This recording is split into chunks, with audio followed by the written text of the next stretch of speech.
Hey guys, it's Sam Stein, managing editor at the Bulwark. I am here with JVL and Joe Perticone. We are going to be discussing the latest item that Donald Trump is offering for sale. Came out this morning, Thursday, September 26th. Kind of by surprise, in a post on Truth Social, it was announced that Donald Trump is now selling Trump watches. This is on the heels of Trump saying he was going to sell silver coins and also NFTs and also sneakers. And he launched a cryptocurrency with his family. This is all in the space of a couple months. He also is running for president. So it's a little bit unusual. But we're going to talk about the watches first. I have two people who are just fashion icons and know their watches. I'm curious what you guys make of what he is doing here and the quality of the watches. JVL, let's start with you. I mean, in true watch YouTube fashion, we should start with a wrist check, gentlemen. I'm wearing my Tudor Pelagos. Look at this, we're little Tudor buddies. You're wearing a Tudor Ranger there, Joe. You and me, the Tudor boys. So Trump is offering two models of watch. He has licensed his name, image, and likeness to the company that is doing this. One of them, the plebeian watches, you can get for either $4.99 or $7.99, depending if you're going to go with which colorway you're working in. That's hundreds. That's hundreds, by the way. Yes. Not $7.99. Those are the fighter watch. And the good Trump clarification there, Joe. Thank you. Victory watch is going to set you back $100,000. Which is the most bananas thing in the world. He says there's 147 of these Victory watches. However, since there are three colorways, my guess is that there are 147 of each colorway. Okay. Do the basic math, and he's looking to net $45 million or so off of these watch if he can find 350 suckers, which I've been out there and I've seen America. Let me tell you, he's going to find 350 suckers to take these things off his hands. Let's be clear. He is not making these watches. He's offering his name and likeness to the watch company. It's the same deal as with his sneakers. Another thing too is and the NFTs. The money he's making, it's not going to his campaign. So it's not this noble political cause either. Like this is separate from the campaign. It's money straight into his pocket, and it's him licensing his name to whoever's, with the sneakers case, getting the latest Temu shoes from China. And in this case, probably same deal. Right. Joe, what do you think of the watches? Are they, you're sort of a fashion guy. Are they acceptable? Put aside the price. I'm just kind of curious what you think of the watch. So as JVL can explain, the look isn't 100% of a watch. There's a lot that goes into it that makes it, something you want. But in terms of just the looks, they're much like his sneakers in that they're very outdated. You've seen the trends kind of shift away from these very large, gaudy watches that I associate with like rappers in the mid-00s. And you actually see people wearing a lot smaller watches. This one's a little bit smaller than what Trump's offering. And that's more of a normal thing now. So of course they're going to be a few years dated. They're really ugly, like the shininess and the grotesqueness of them, like the bright cherry red one. I can't think of similar ones where you would want that. The two-toned one, there's just all this stuff going on. And like the reason why it's kind of good marketing is because like rich guys with no taste love that kind of stuff. Like even when it's a really nice product, Senator Bill Hagerty, very wealthy guy, he regularly wears a gold and blue two-toned Rolex Submariner, which is like the ugliest expensive watch of expensive watches that you can get that like tons of rich bozos all get. And they all love. Blue, is it a Yachtmaster?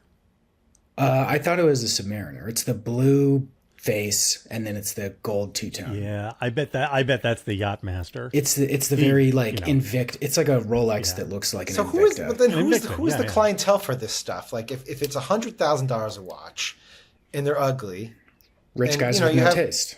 rich, but there can't be that many rich guys with no taste. There only have to be there- 350 of them. There are more rich guys with no taste than those with it. Okay. Yeah. Easily. And there are two targets here, Sam, right? So we've got the down market grift, which is really just for walking around money because, you got to sell a lot of $500 and $700 watches in order to put two pennies together. But the markup on those big watches, and here's the other thing, the markup on these things is pretty crazy. So I know a little bit about the economics of watchmaking, and the fighter watch, which are very, very basic dive watches. Right. Frankly, I'm surprised he put a sapphire crystal on them because sapphire crystals can run you as much as $15 a pop if you're buying in bulk. And there's a ceramic bezel. I thought it was ceramic bezels. I'm sorry. Go I ahead. thought it was mineral glass with like a sapphire coat. Oh, is it? Yeah, I thought it said sapphire. On the red one, it says sapphire coated mineral glass on an aluminum Oh bezel. my gosh! Well, okay, so there we go. On the cheapy one, they're using an actual just a mineral glass, which is again those things are like $1. It's on the limited edition fighter, which is the $7.99 one that you I think get upgraded fully to sapphire. And it also has a ceramic bezel. I bet the red one doesn't have ceramic. I didn't look at the specs on that. Aluminum bezel, right? So again, this is like a $4 or a $5 bezel. The dials are again like $4 dials, and the movement, it does not say what it says. It's an automatic movement, which just screams to me China. Okay. China. That means Wait, it's so in-house. wait. Back of envelope estimate on how much these fighter, not the $7.99 one, the $4.99 one. How much do you think JVL cost to produce one of those watches? I mean, the unit cost can't be more than $50. And they're selling them for $500. And that's if you're making them like 10 at a time. Gotcha. You know, like if you're making them in really low numbers at a time, which is where unit costs get more expensive, because you got to pay your suppliers. The prices go down as you make more parts. But so much of that is just the case is off the shelf, the bracelet is off the shelf, everything in that except for the dial is just an off the shelf part that you get from Alibaba, and. So that's why I say, all of the expense in that comes from the manufacturer of the dial because you're paying somebody to machine the Donald J. Trump logo that you're popping onto it. Now, what about for the more expensive ones? What do you think those cost to make? The more expensive ones might cost like $30 more. And for the victory ones, the Trump calls it the tourbillon. He pronounces it tourbillon. I don't know if we could drop the video because the Trump video of this is amazing. My new Trump watches. We're doing quite a number with watches, and the quality to me is very important. The Trump Victory Tourbillon. This isn't just any watch. It's one of the best watches made. We're doing quite a big number on watches. Quite a big number. I'm going to keep number one for myself because that's the way I like it. So that's the way it's going to be. So for that, there is some, assuming that what they're saying is correct. So they say that there is 200 grams of 18 karat gold in the watch. Right. If that is true, then the melt value on that is about $12,000. So the entire cost of the watch is probably about $12,300. Maybe $12,500, depending on how much you're paying for the diamonds. And so you're paying for melt value of gold. But, I mean, do you trust that this thing hasn't been cut a little bit to alloy it? Well, And, read that special magic that turns 100 grams into 175? Because I don't. And that's the thing. Is there any way you would possibly know that? Like, there's no... You'd have to literally melt it.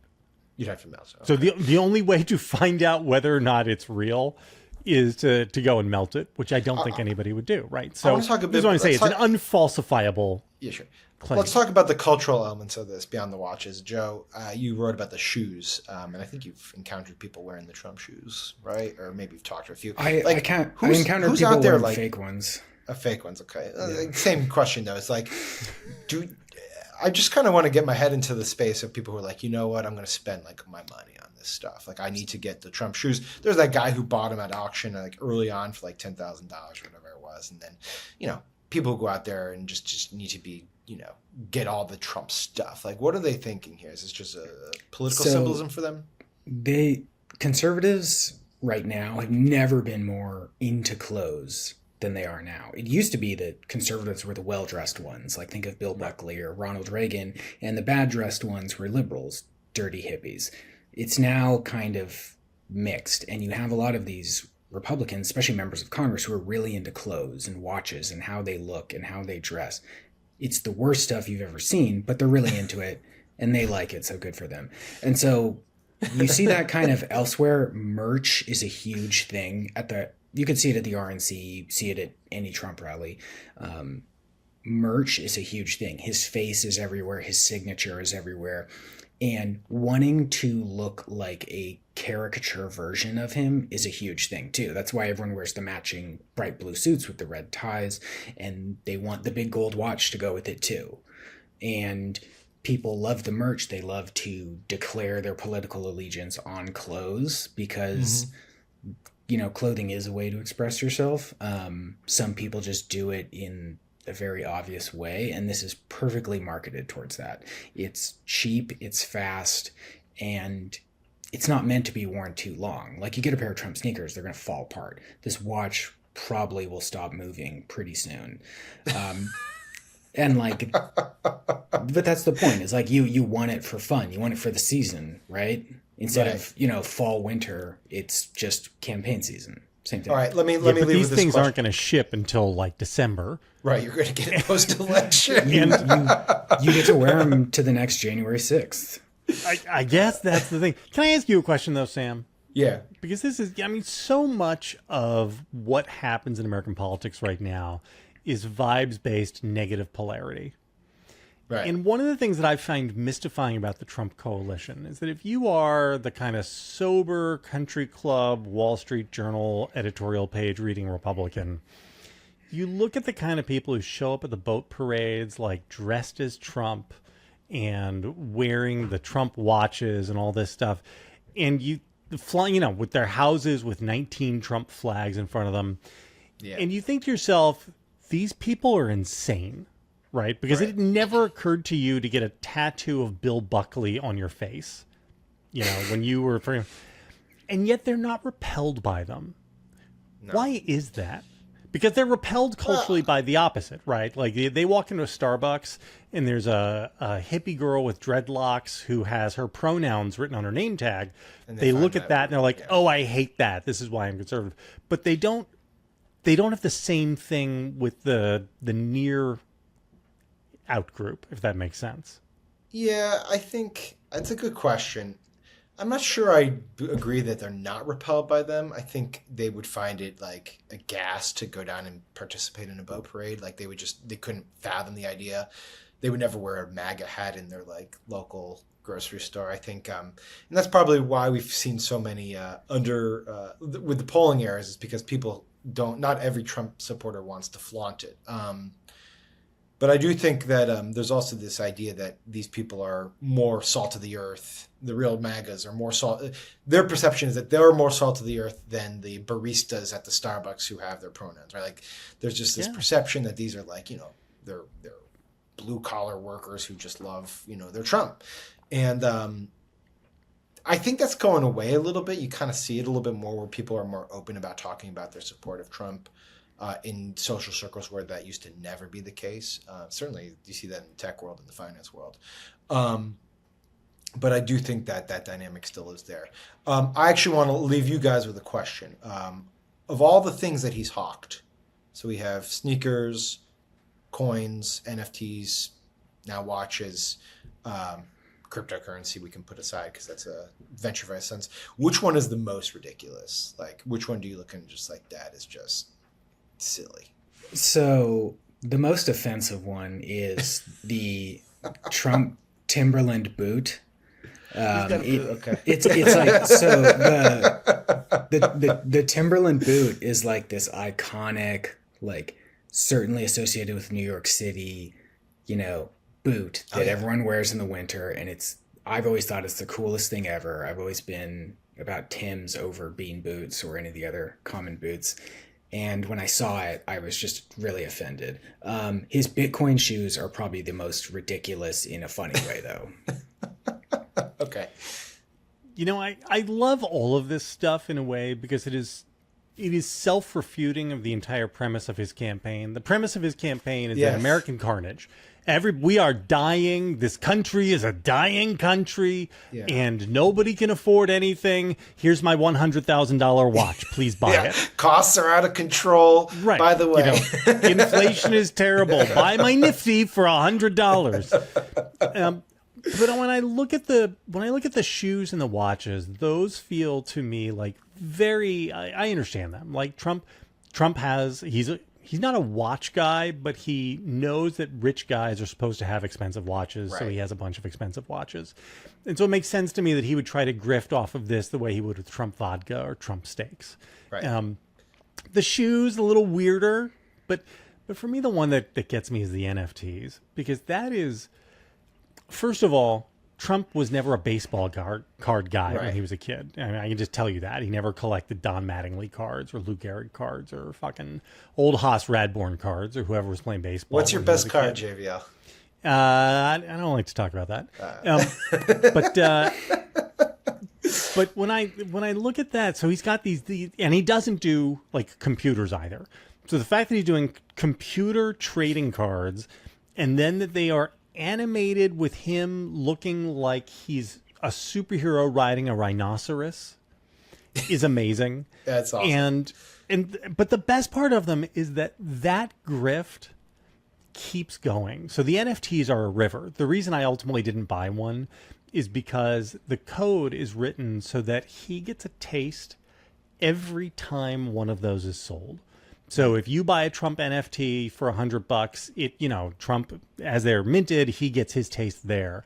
But then you go to OpenSea and sell it. And so even if you are selling it at a profit for you, because these things amazingly sell for more on the secondary market than they did at Mint, he gets a taste of that as well. And so in theory, those things will send a river of income to him for all the days he's on God's green earth. So long as people and so that is kind of my favorite Trump thing. Because here's the other thing. Even if you wind up selling your NFT at a loss, he gets a taste of that sale too. Yeah. And so the Trump NFTs are the purest distillation of Trumpism. That's amazing. All right, let's leave it there, fellas. Always good to talk fashion with you two. JVL, Joe Perticone, thank you guys so much. I'm sure we'll be doing this again when he brings out his what's the next one? Trump car. Okay, Trump car. Cybertruck. Oh, that makes sense. A gold Cybertruck. The Trump edition. Trump edition Cybertruck. Yeah, Trump edition. Someone's gonna watch this who works for him, and they're gonna steal this idea. All right, we'll have to do this all over again then. Guys, thanks a bunch. And as always, for you watching this, please subscribe to our YouTube channel. We really appreciate it, and we will see you later.